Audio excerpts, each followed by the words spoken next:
Submitted for the approval of the Midnight Society. I call this podcast 30 Minutes or Less. Poe is shaking her head at me, and I'm joined by Rusty. Okay, that was embarrassing. Yeah. But also, you said it in a backwards hat.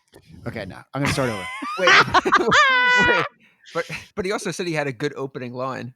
And That that was is his that- line. That was it. That was the line. Submitted Oh. for the... Okay. All right. Welcome back to 30 Minutes or Less. Aw. Submitted for the approval. Okay, this time for real. Submitted for the approval of the Midnight Society. I call this podcast 30 Minutes or Less.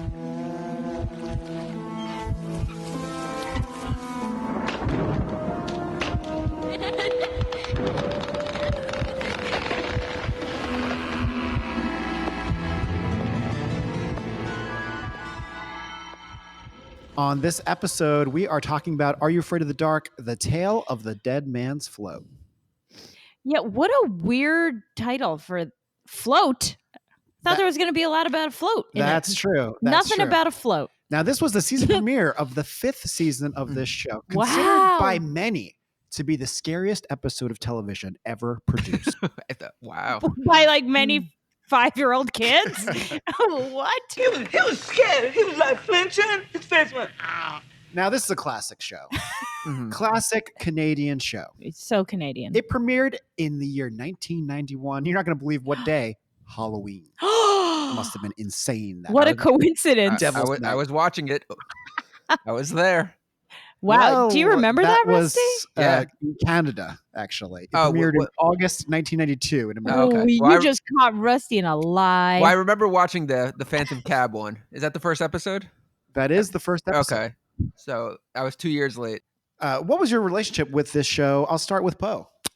Oh, I loved it. Yeah. Loved it. I always liked creepy things, I guess. A big horror fan since I was a kid. Love to hear I it. had, do you remember those Viewmaster things?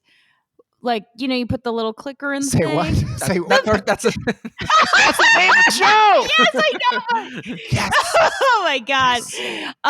But I had that gray one that had the audio with it. That was like, it was huge. It was like really big. Wow, this was a futuristic one. And it had a handle for one hand. Mm. And so I would watch the Thriller one again and again and would like get scared, and be like, click, oh God, I don't want to click the next one. It's going to be so scary. And then the Vincent Price sound. I never met a monster I didn't like. I didn't know they had audio Viewmasters. Yeah, it was cool. Yeah, where were Must we? have been- You guys don't We remember were this? 40. We were 40. I'm getting too old for this. Rusty, what was your relationship like with this show? Are You Afraid of the Dark? I loved it for like 2 years, but then I think I became too old for it.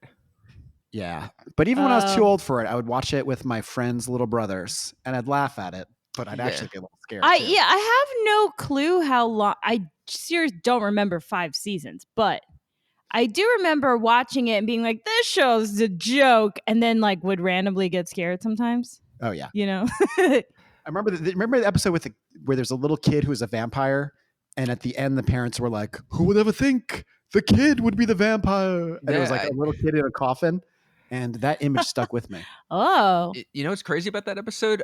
My grandmother was babysitting me one time. Died of a heart attack that very day. She made me turn off that episode because she was so scared. Wow. And I oh! clearly remember that, yeah. And then I had to wait for it to rerun to catch that ending. I can't even think of a specific episode, but I feel like there was a very scary clown type. Yeah, that man. was the Zebu one, right? The famous Zebu, the clown one, where Oh, he picks the nose. I think that's it. This was a I can't- legendary episode. Oh. It drove a town in Alberta entirely insane. No. Everyone in the town. Now, here's something I did not know until I revisited this show about a year and a half ago. I did not realize that the people in the Midnight Society, the kids, everyone tells different kinds of stories. Oh, So like they, thematic. yeah, like oh, the geeky leader guy, oof. his stories dork. always involve magic. In the name of Lorik, Prince of Elves, demon be gone! Stig, who only got to tell 2 stories, Yeah. but those were about people being judged based on appearances. which is exactly what he's kind of going for in this episode. Now, Right. this episode first aired October 7th, 1995. Almost 24 Whoa. over 24 years ago. Look at that. Yeah. We did. Okay, so we never saw that. And you know that in the lore of the show, there was a flashback episode which showed how the Midnight Society started way back in 1937. Oh. They were unable to stop Hitler. Now let's talk a little bit about the opening of the show. Just move along. This has got a very Always a segue, Hitler. very creepy opening, much like Tales from the Dark Side. A very effective opening, still to this day. I saw Poe. Agree. I mean, she just watched this. She's watched shaking it. like a leaf. Rusty. It was a great intro. Fantastic music. Nothing will beat the Unsolved Mysteries music. Now that's scary shit. Yeah, but it's in the same genre. Yes. Now this opens. The leader of the gang, he said he always has mixed feelings about sessions like this because they're saying goodbye to Frank, but they're welcoming possibly a new member. Now they lead this kid in with a bag over his head. He looks like Jason Voorhees in Friday the 13th Part 2. Wait, but every pledge got let in that way. Yeah. Well, there was one time when they took the bag off and the person was like, "Don't kill me! Don't kill me!"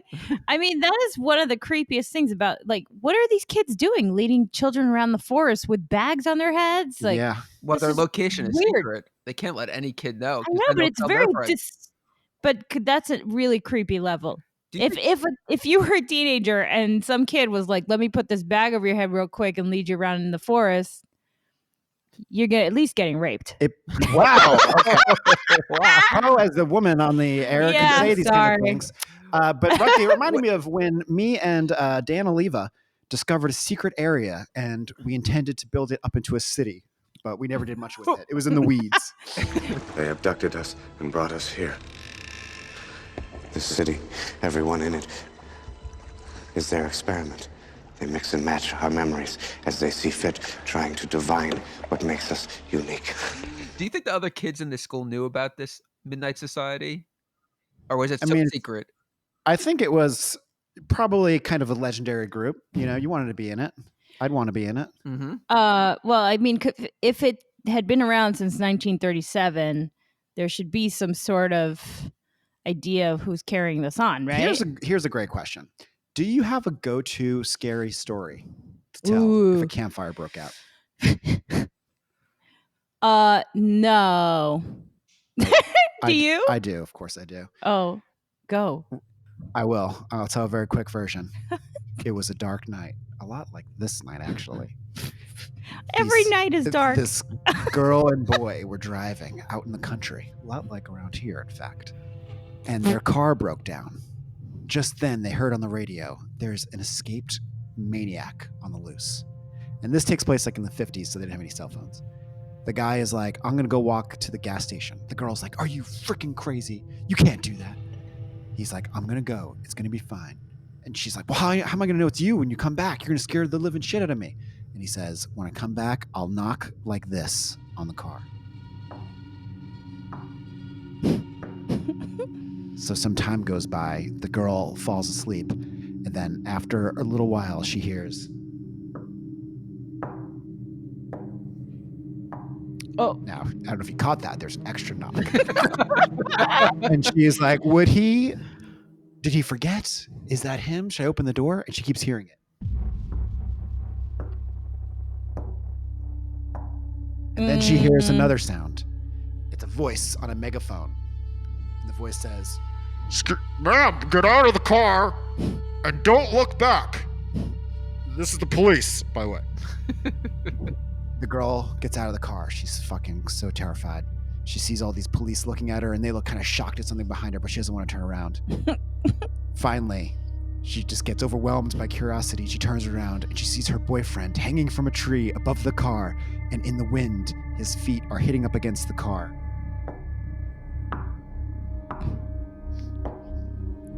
The end. Yeah. You know, that drama was kind of hot. Now, the Midnight Society is like Fight Club. If it's your first night, you have to fight. And so Stig is there, and he's got to prove himself. He says he's going to take his best shot, his best story, the tale of the dead man's float. Wait, now, before we just jump into it, with the members of the Midnight Society, did you notice by this season 5, the members are a little bit like varied in age, and they're a little more dorky. Like the first season, the cast was pretty cool. Yeah, that's true. I remember trying to sneak onto that set. How do you have such a good memory of the cast? I looked it Have you up. been- I looked it Yeah, up okay. beforehand, but Ed I actually should have. Ed actually knows one of the members That's of the true. Menace Society. Yeah. I never knew this until Rusty just told me. Rachel Blanchard, who I know was in my movie Scrapper, she was in the Midnight Society. Wow. And for 2 seasons, she's one of the founding members. Wow. Special. The stories she could tell around a campfire. Well, they're all in the series.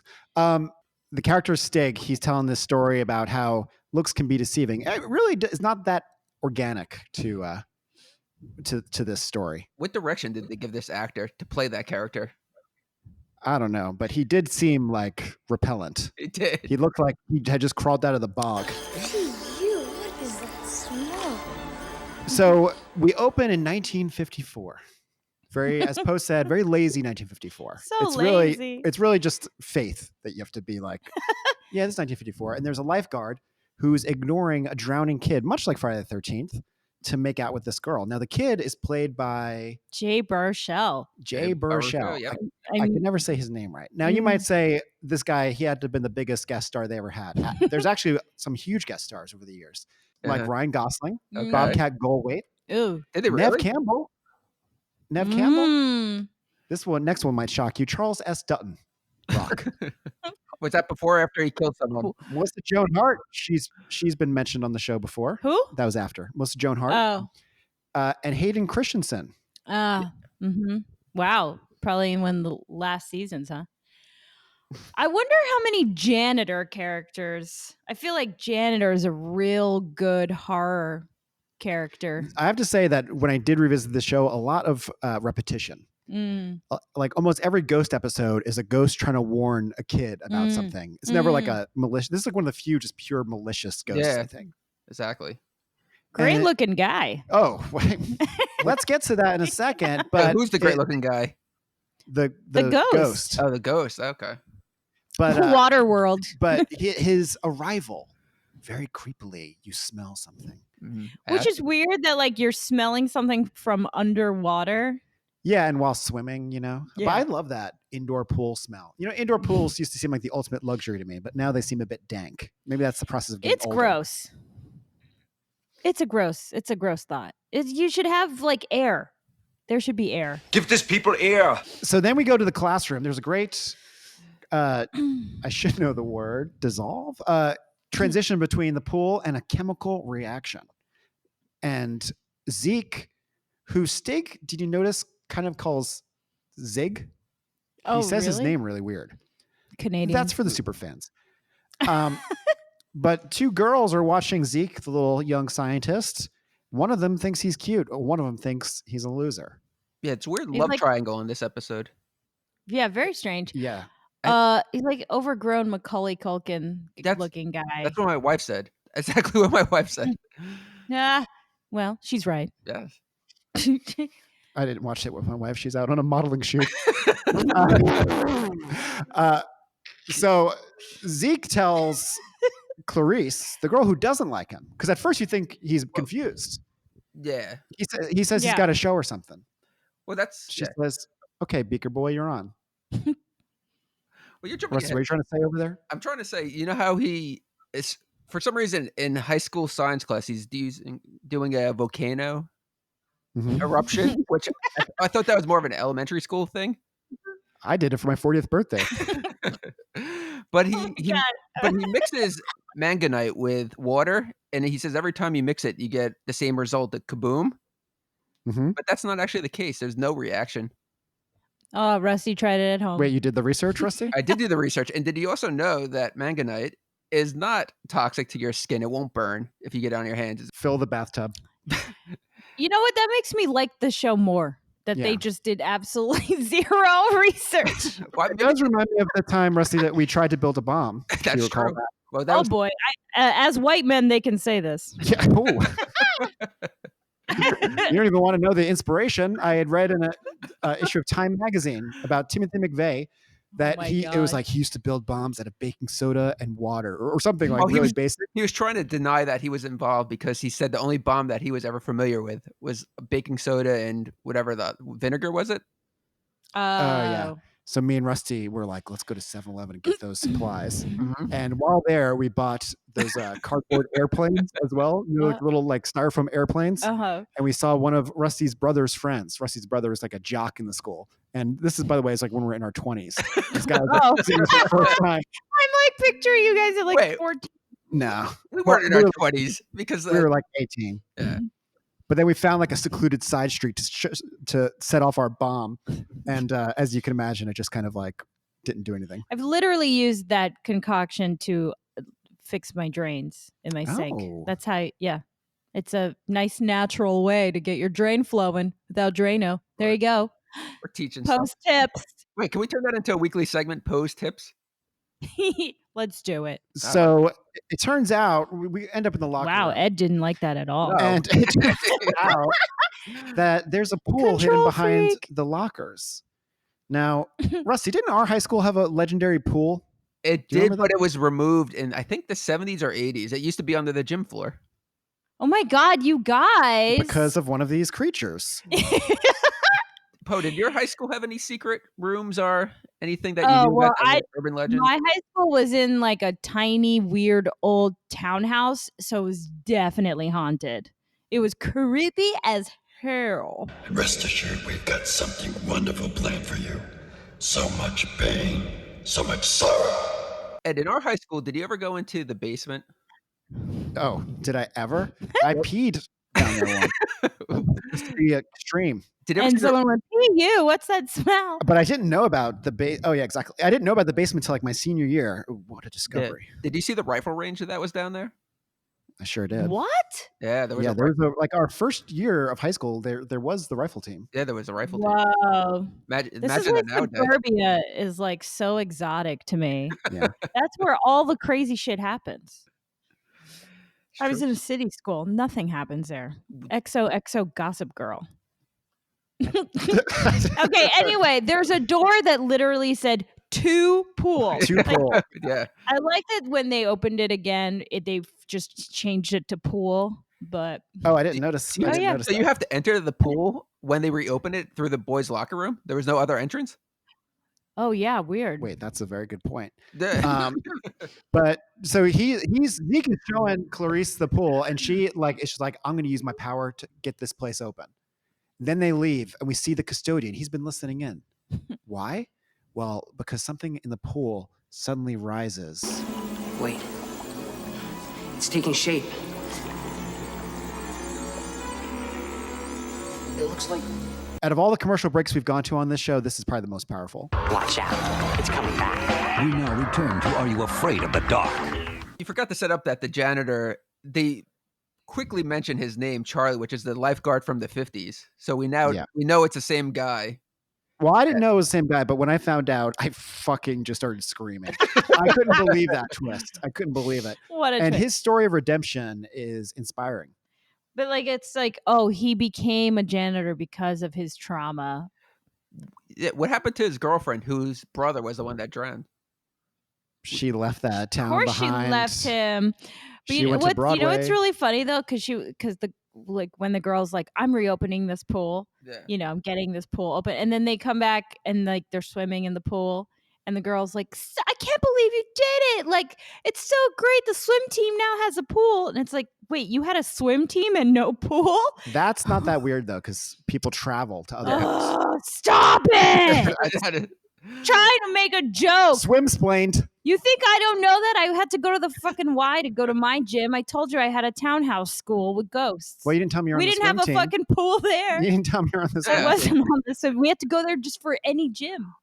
If Charlie was so, I'm jumping back. If Charlie was so traumatized, why did he become the janitor of the same school? To watch over it. He just couldn't. My oh, lonely yeah. vigil. So as he he was just called hanging around in the lurking the halls, looking for kids that were trying to find that pool. He was waiting for that. He was dreading it and waiting for it. You know, How it much was of like Bilbo Baggins with the ring. How much of a geek is Zeke that he surveyed the school and found that there was some extra room? Well, he explains that he was trying to figure out the volume of the school. Yeah. That's even geekier. He's gonna fill it with popcorn. Oh, that's like a real genius. I like that. I feel like whoever's listening to this, you should watch this episode just to see the acting of Charlie the janitor. Oh my It's phenomenal. Phenomenally bad, right? Yeah. Yeah. Well, it's also once they we'll get to them teaming up in a second because they end up back in the lab, and Zeke the geek is back in because he's found a way that he's going to tutor Clarice. Now they end up going to the pool after hours. Imagine going to the pool after hours with your crush. Hello. Yeah. Wow. I felt romantic during this scene. Swing. He can't swim though. No. Owner killer. Innie, not an outie. So she goes to take him out on this raft. Now, these little boats, whatever company made these little boats, they must have got rich because you see them everywhere. I was in one. Have you ever been in one of those? Yeah. I've had most of my important life experiences one of those boats. I had them growing up. I didn't have a pool for some reason. Just had those boats. Oh. Yeah. Wow. Landlubber. God. So go on. Zeke's afraid. Yeah. Zeke is afraid of the pool. And they end up why. They end up on the raft, and he tells a story about how he almost drowned. What is it that scares you so much? When I was a kid, I was swimming in a pond. I got my foot tangled in some underwater plants. Almost drowned. But ever since, I've had this feeling that there's something down there. I like how he was like, it's really dumb. I'm embarrassed. And then it was like a completely plausible, really traumatic, almost drowning. But then, so Clarice is like, dude, check it out. Swimming is no problemo. She starts swimming, suddenly gets pulled underwater. Then Greta pops up. Yeah. Where'd she come from? And then as quickly as she arrived, she's gone. Yeah. Did we say that Greta is the girl who has a crush on him? Yeah. This is very like, they were like, here's the elements we got. We got 3 kids, a weird old guy, a lab, a pool, and a locker room. She was totally unnecessary, to be honest. She didn't really do anything to move the story forward at all. I think that's why they had the love triangle, just for that moment, that cheap scare, because there was no other reason for it. Pathetic. That's a great point, because what other cheap scare can you get in a pool? You know. Didn't that scene remind you of The Mutilator though, when the killer creeps into the pool and kills the one girl? And like, how did they not know that the killer was in the pool with them? Episode 10. You're gonna want to check that out, Bo. Well, okay. I got a bad feeling about this. But now, so Zeke puts his hand back in again. She says, "Just put your hand in the water again." After a little hand holding. Suddenly he's pulled underwater. Now we go to our next commercial. Another just huge commercial break. I can't even imagine watching this live. I would have been fucking freaking out. Are you afraid to snick? We'll be right back after this. We come back from the commercial. That acid smell returns. Attacked again. The custodian, Charlie, comes running in and saves them. And now Charlie joins their group. Now, the funny thing about this is that these are 2 little kids and there's like an adult. But Charlie, the custodian, immediately becomes like the beta of the group. You know what I always found about Are You Afraid of the Dark? It's alarming that there's a serious absence of adults in the show. You always have like one buffoon, and that's Charlie, but there's never any other adults. It's always like the kids solving. I love that. Is it because they want to make it relatable to kids, where the kids are the heroes? Yeah, I suppose. Or is it the budget? Or is it budget reasons that they just couldn't afford adult actors? I mean, the thing is, like, think about when you were a kid. Whenever an adult came on, you were like, "Shut up! Get off the screen! Yeah. Get off the screen!" Like, My So-Called Life. Anytime the parents were around, well, they were especially lame and annoying. Get out of here! The dad, like, get off the screen, old man. He was 5 years younger than I am. Get off the screen. So why don't you make like a tree and get out of here? The custodian, he says, it's back. Maybe it never left. Right. Like depression. Or the Call of Duty series. Now, this is the lifeguard from the first scene. He's been carrying this guilt a long Yeah, he kind of explains. He put some pieces together of the origins of the spirit. He did. They built this pool on a graveyard. Burial ground. God, really like phoning it in. Yeah, but phoning it in. One of the bodies. Everything was built on a graveyard back then. Why is the body so mad It seems like a pool would be a pretty fun thing to have. I know. Yeah. Well, the thing was that they moved all the bodies except, whoops, they forgot one. Right? And so I guess maybe he was mad he got left behind. You son of a bitch, you moved the cemetery, but you left the bodies, didn't you? You son of a bitch, you left the bodies and you only moved the headstones! You only moved the headstones! The other funny thing is that no one, Charlie reveals that he said no one believed him until 3 other people drowned. So does that mean that the townspeople actually started to believe that there was an evil spirit drowning kids in the pool, or did they think that Charlie was just a killer? That's a good point. Well, he was probably fired after the first one, and then that's what I surmised. And then they were just like, "Whoa, we better shut this place down. It's not doing good. I mean, it's not doing good stuff." 4 kids to drown in one pool is kind of a lot. And it's always the same guy reporting it. I mean, come on, he's drawing suspicion on himself. What the fuck did I do wrong? Tell me! So we end up back in the lab. I didn't know you were defending Charlie. I don't know. It forward. Okay, but what's funny also when you watch this episode, it seemed like, the kids are rescued by Charlie and they have like hot cocoa and their blankets and he's telling them this whole lore. And then and it's like tight shots of their faces. And then you pull out and he's been like leaning against a wall, kind of like around the column, like not even in their view. That shot was really weird. I was like, is this like a Brian De Palma split diopter shot? It's like, why does that look like that? It's like something got pretty artistic. It was so melodramatic. It was hilarious. So they end up back in the lab.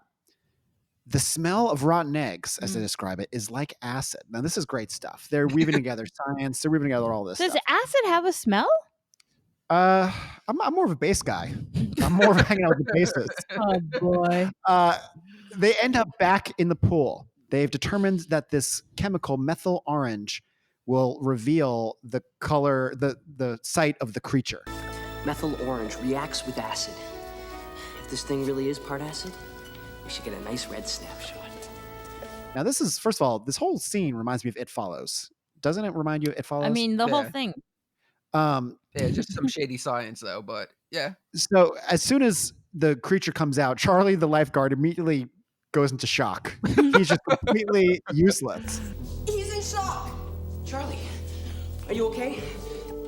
We gotta get out of here. Well, to be fair, it went from like just a pinkish blob to a dude like from Pirates of the Caribbean / Tales of the Crypt. It looks good too for its era. It looks great. That mask though looks like it could have been bought at like Party City.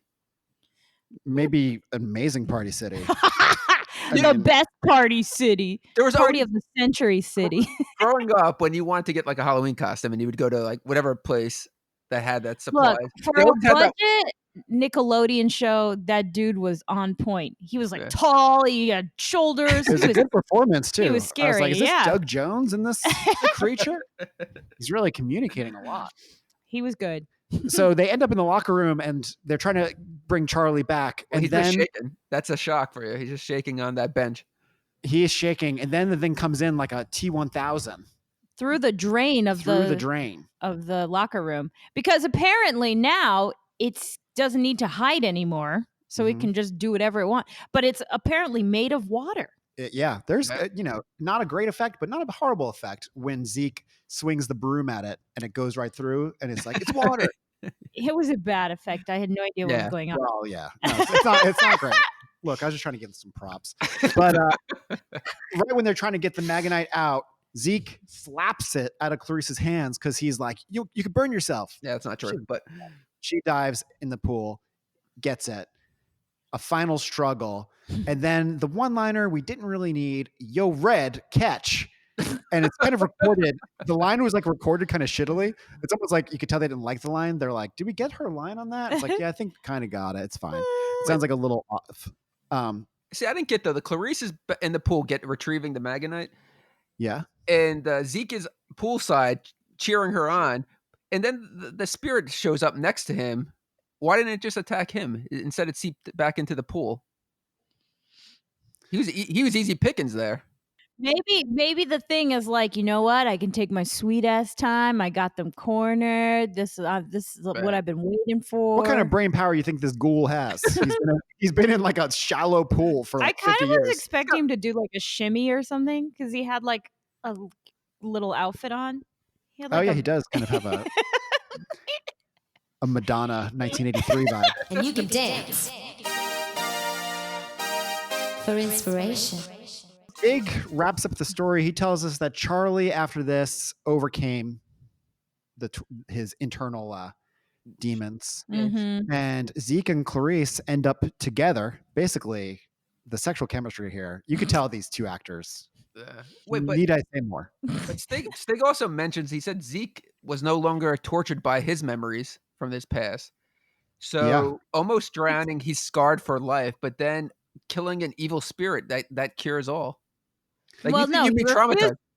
He still refused to go in the pool. Yeah, but at that age, I think I could have gotten over that kind of thing if I had met like a girlfriend during it. I mean, that was basically kind of my ultimate fantasy as a kid. Because other people fix all problems for us. That is true. So what happened to Greta in all this?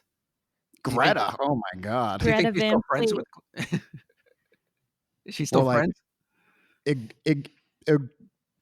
Yes. Mix the word irrelevant with Greta. Greta-vent.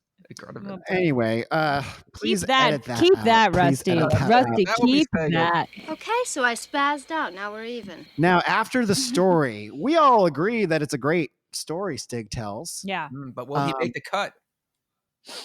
Everyone huddles together to do the election. Not since 2016 has there been such a contested election. And they tell Stig, you didn't make it.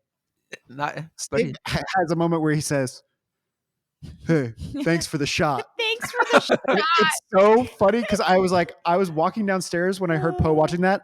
And I was like, oh, she's not going to laugh at that? Because I thought it was really fun. Then I heard her just cackle like a second later. I was like, the serious way he says it, he's like, thanks for the shot. Oh my God. Did you like Stig though? Did you feel for him? No, I wanted Stig gone, dude. Yeah, I was like, do not vote him in. Yeah, Stig seemed like the kind of person you could try to hit him with a broom and then he just revealed to be made of bog water.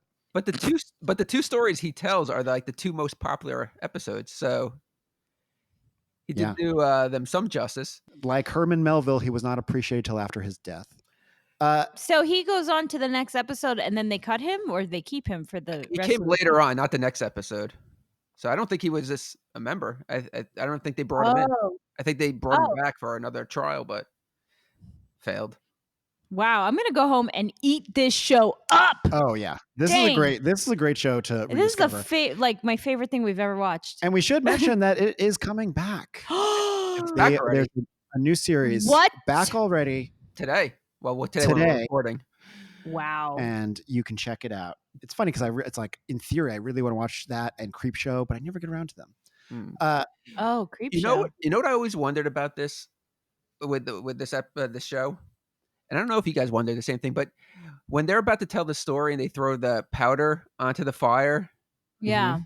Did you know what that was growing up? Or do you know what it is now? It's the stuff from the pool in the episode. But I do remember, like, was it like magnesium or something? Like some kind of science class thing where they do that once in a while. I literally never questioned it up until just watching it just now. I remember being in science class and our teacher once showed us mercury. And then we would just beg him constantly, be like, come on, get that mercury out again. Like, make it go around like little, like the T-1000. And meanwhile, probably taking years off our life just doing that. Oh, that's funny. Somebody told me it was sand long ago, and I always believed it up until today when I was like, let me look that up to see what it really was. Because I didn't know.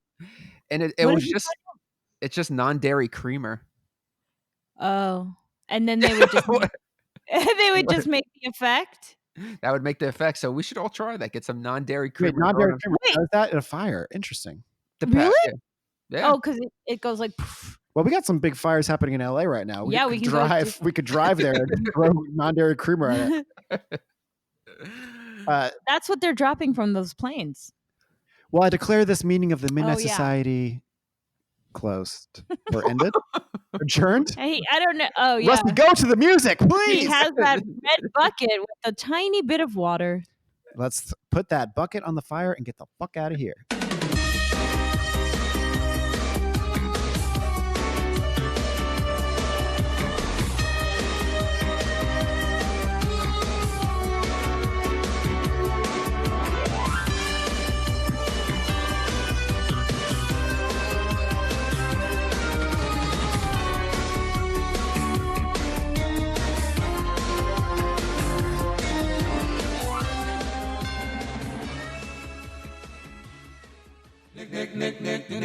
Nick.